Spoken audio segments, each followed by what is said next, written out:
Periodisasi sejarah zaman pertengahan yang terjadi di Eropa terjadi dengan 3 tahap.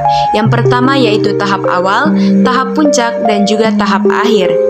Abad pertengahan adalah periode sejarah di Eropa sejak bersatunya kembali daerah Romawi Barat di bawah prakarsa Raja Charlemagne pada abad ke-5 hingga munculnya monarki-monarki nasional, dimulainya penjelajahan samudra, kebangkitan humanisme, serta reformasi Protestan dengan dimulainya Renaissance pada tahun 1517.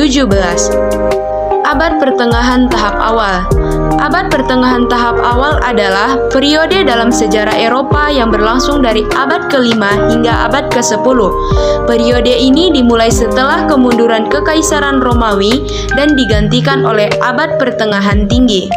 Selanjutnya yaitu abad pertengahan tahap tinggi atau tahap puncak.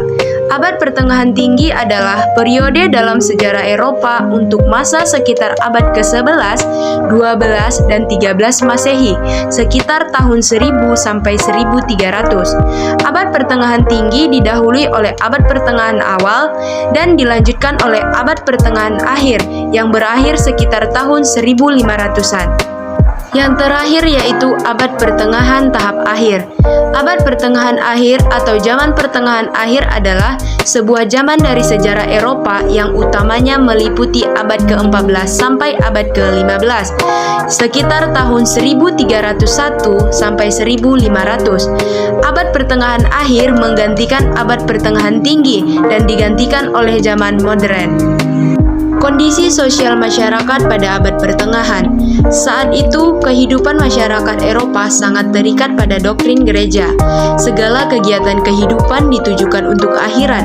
Masyarakat kehilangan kebebasan untuk menentukan pribadinya dan kehilangan harga dirinya.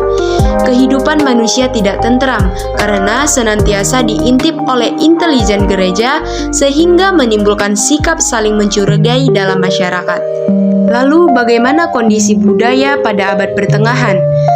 Kondisi budaya pada abad pertengahan terjadi pembatasan kebebasan seni dalam arti bahwa seni hanya tentang tokoh-tokoh Injil dalam kehebatan gereja.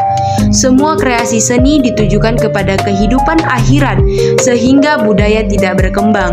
Demikian pula dalam bidang ilmu pengetahuan karena segala kebenaran hanya kebenaran gereja.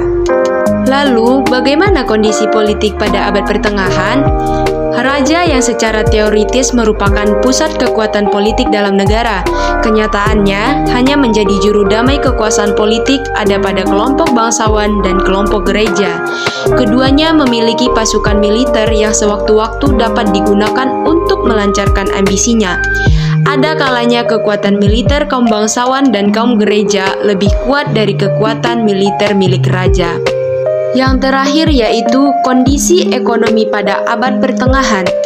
Kondisi ekonomi pada abad pertengahan ini berlaku sistem ekonomi tertutup yang menguasai perekonomian hanya golongan penguasa. Kondisi-kondisi di atas menyebabkan masyarakat Eropa terkungkung dan tidak memiliki harga diri yang layak sebagai manusia. Oleh karena itu, timbullah upaya-upaya untuk keluar dari keadaan tersebut.